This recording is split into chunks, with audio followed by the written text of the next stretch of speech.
So microservices need to communicate with each other. The communication is always about getting or updating a data that is owned by the other service. What if a service gets access to all the data it ever wants? This is the simplest way for the microservices to communicate with each other, and the pattern is called sharing the database pattern. The core idea here is to let anyone who needs the data from a service or wants to update something into the service can directly talk to its database rather than going through a middleman API server. Although most people think it is the wrong way of communication, instead of discarding it completely, in this video, we talk about how microservices can communicate using a shared database, the 4 challenges associated with it, see ways to mitigate them, and understand where it could be actually beneficial for us to share the database rather than going through a middleman API server. But before we move forward, I want to talk to you about a code-based course on system design that I have been running since March 2021. Right? If you are looking to learn system design from the first principles, this course is for you. Yeah. Because this is a cohort-based course, it will not just be me rambling a semi-optimized solution thinking it's the most amazing solution out there. Instead, it will be a collaborative environment where every single person who is part of the cohort can pitch in his or her ideas, and we will evolve our system around that. Right? Every single problem statement comes with a brainstorming session where we all together brainstorm and evolve our system. That's way everyone understands the kind of trade-offs we made while making that decision. Instead of just saying, hey, we'll use a particular queue, we'll have the justification why we use only that queue, why we use that particular database, why SQL, why not NoSQL, right? How are we leveraging throughput? How are we ensuring that our system scales? That's the highlight of this course. This course is taken by more than 500 engineers to date, spanning 9 countries and 7 cohorts. Right? People from all top companies have taken this course, and the outline is very intriguing. It's very exciting. So we start with week 1 we start with the core foundation of the course where we design online-offline integrator, then we try to design our own medium, then we go into database where we go in depth of database locking and see few very amazing examples of database locking in action, and how do we ensure that our system scales through that.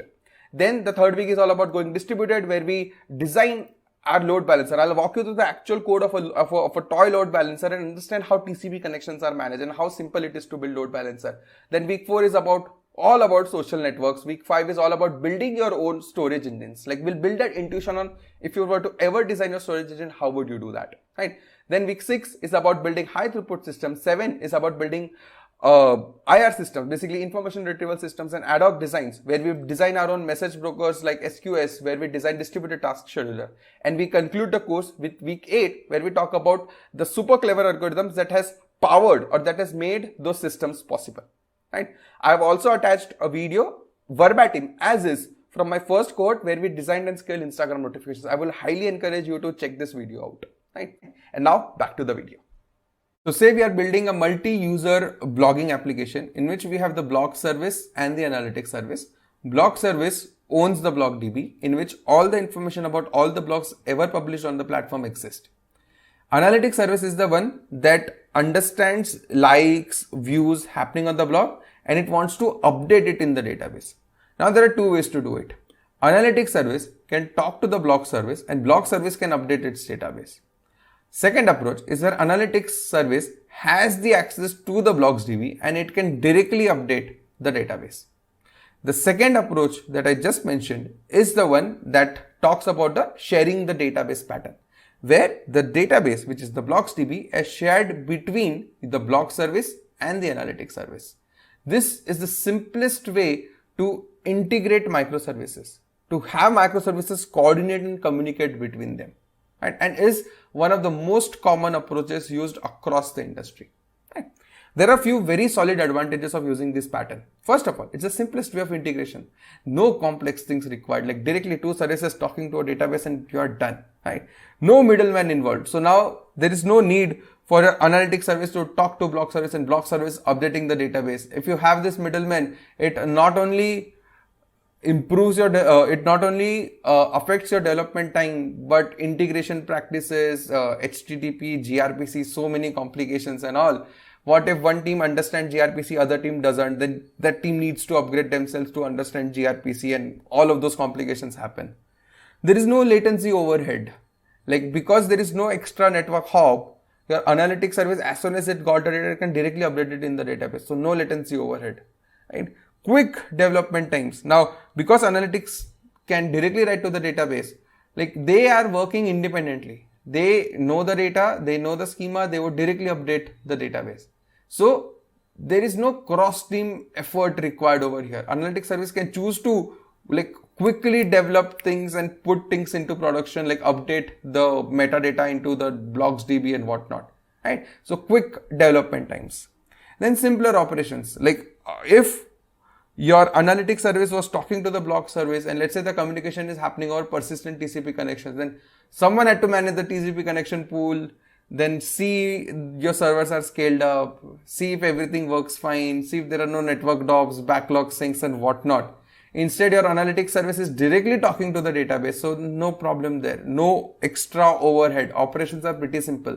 Both services talking to the same database and done.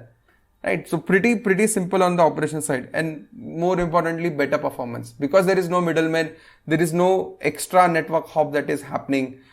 Analytics service is directly updating the database, block service is directly reading from the database. So overall performance looks super solid. So this as an approach has massive advantages, keeping things simple, everyone is happy, teams are working very quickly, right? So it's a win-win for everyone.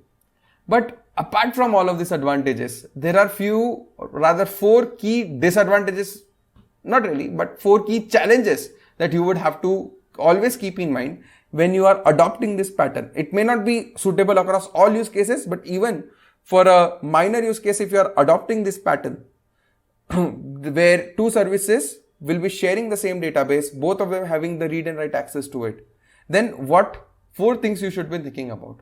The first challenge is external parties are getting internal details.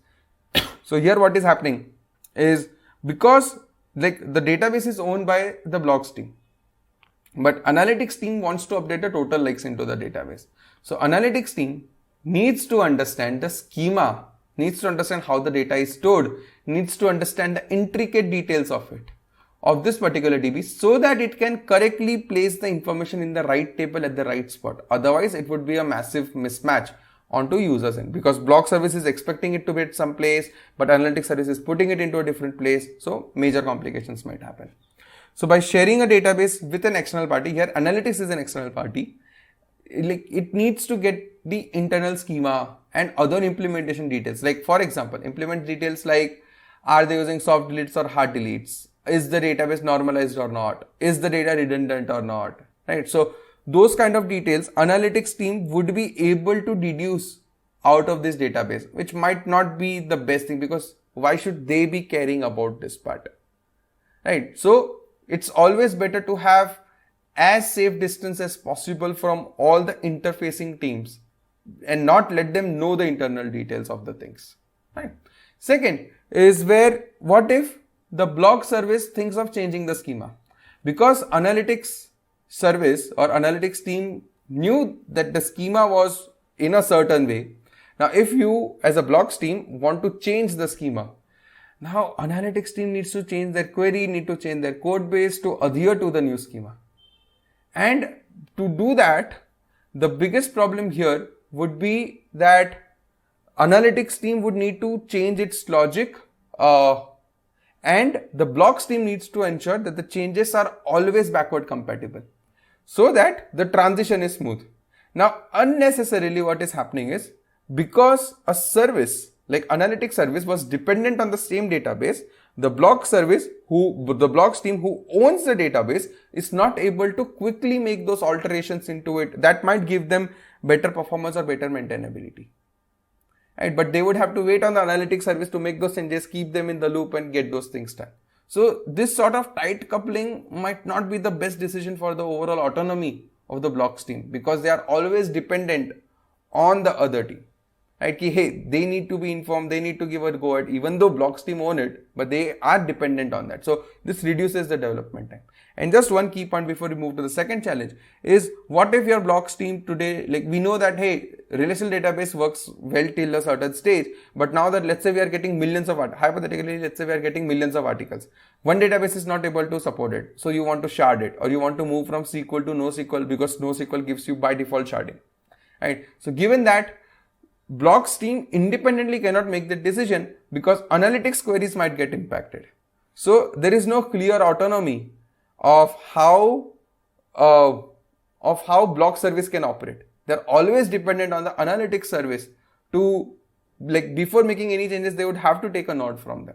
So it's not truly an autonomous system. Like, there is a very strong coupling between the blogs and the analytics. So not really a good design, or not really a good high level pattern that we talk about. Second challenge is sharing the database is equal to sharing the business logic. So now, for example, to render a particular dashboard or to render a particular data onto the interface, your services needs to fetch data from T1, from tables T1, T2, T3 and T4, right? And this information is needed by all the three services: blogs, analytics, and let's say a recommendation service, right? Now the logic to fetch this information is implemented by all of them. It's not that only one service has implemented, because all of them are talking to the database and the services are not talking to each other directly. The business logic to get that particular information has to be replicated across all the three services. Now let's say block service made some change. Now it says that, hey, now in order to fetch this information, instead of using tables T1, T2, T3, T4, use tables T1, T2, T7 and T4. So when this happens, your analytics service and your recommendation service would need to change their business logic at their end and redeploy their services unnecessarily. Like, it should have been a very smoother transition where they should have been there, where they should not even have known what's happening behind the scenes. But now, because they are all sharing the database, if anything changes or any business logic changes, these folks needs to update their logic and deploy their changes. So here what we are doing is, what we are losing on cohesion. What we wanted is all the services or all the components that are very tightly coupled, or they were in order to scope your microservice, you should always be thinking, hey, are these components independent enough to be separated? If they are not, then you should keep them together. Here, these three components seem very separate, like three very different use cases, but still, because they are sharing the same database, there is very thing that the services needs to be knowing the business logic and changing the business logic according to change happening on one of the service or the team that owns the service. So pretty messy situation over there, right? So although we talked about two challenges, but the first two challenges that we talked about are directly impacting the core principle behind a microservice. So in order to, like in the previous video, we talked about how to scope a microservice, and the two things we talked about is loose coupling and high cohesion. The first challenge is actually breaking on loose coupling because you are having very tight coupling because they are sharing the database. And the second one, you are losing high cohesion because three services that seem to be tightly coupled are not, and business logic needs to be changed, but you cannot keep them at the same place. So pretty messy situation over here. So we are losing both by sharing the DB. The third challenge is risk of data corruption and deletion. So here what would happen is, because every service, blogs, analytics and recommendation, all of them have read and write access onto the same database. What if due to a buggy script or due to a wrong script, analytics ran a script and it deleted the data from the blogs DB permanently, or it corrupted, or worse, it corrupted the data. Now when that happens, it affects not only the blog service but end user directly. It may lead to cascading failures and basically cascading impact across other services. So here, when you are sharing the database across multiple services, you have to unnecessarily additionally take care of database level access control list to see, hey, because analytics service needs to update only rows in this particular table, analytics service should get access, the user through which analytics service is talking to the blogs DB should have access only to that table. Now recommendation service might not need to update something into the database. Let recommendation service only have read user. Like those sort of complications come in as soon as you start sharing the database, just so to prevent data corruption and data deletion. Right. The fourth and the final challenge by sharing the database is your shared database can be abused very easily. Say your analytics service has written a query, and this query is very expensive. Very expensive as in super heavy with respect to the number of tables it joins, the amount of data it computes, and so many things. So when that is there, when analytics team fire that particular query, your blocksdb starts to choke up. Because your blocksdb starts to choke up, what would happen is it would reduce or it would impact the performance on the main block service and the recommendation service. So analytics service is putting additional pressure into your blocks database, which is shared across 3 services. So unnecessarily, all the 3 services are getting affected because of one service. And now you'll say, hey, can we not rate limit? But how will you rate limit a DB query? Where is the rate limiter? Like, you are directly connecting to the database. Rate limiter would have come into the picture, or rationing would have come into the picture when all the requests would have gone through a central service. Let's say if analytics talks to blogs and blogs talks to the database and recommendation talks to blogs and blogs talks to database, we can apply rate limiting over here, ensuring that no service is abusing the shared database. But when the 3 services are given privileges to talk to the database directly, any one service can, like, because of a buggy script, because of a bug, because of whatnot, can actually abuse the entire system and can let the entire system get affected. Right? Given that these are the 4 challenges, does this mean that we should not be using shared database pattern? No. There is the problem, like most people look at every problem as black and white problem, or right or wrong. No, it's never like that in any design, in any system you ever design. You need to know what are the strengths of that approach and what are the weaknesses of that approach.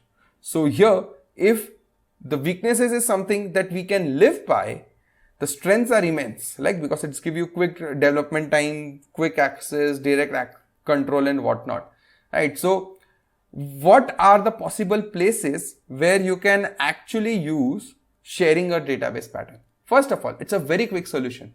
So for example, if you're starting up, you have a very small team. Why would you want to spend time building microservices, talking to that and then talking to DB? Don't add those over complications. So if you're operating on a small and lean team, never think of optimizing it on the microservices part, inter-service communication and whatnot. Not worth the time and the effort. Right? So doing this analytics to blogs and blogs to DB takes time, team coordination and all of that. So very slow. So it would make things slow. So when you want speed and agility, share the database. Don't think too much about it. Add those necessary access controls because you are a very lean team and you don't know if your business is going to survive. Pick the one that suits your current needs rather than going for the best practices overall. Second is when your schema doesn't change often. Like most of the situations that we talked about in the challenges, it was more about changing the schema, right? What if I want to change the schema, move the database, my blocks team cannot do it independently? What if there is no need? What if you know that for next 3 years we are not going to change the database? What if we know that the schema is not going to change to a massive extent? Our things are pretty stable.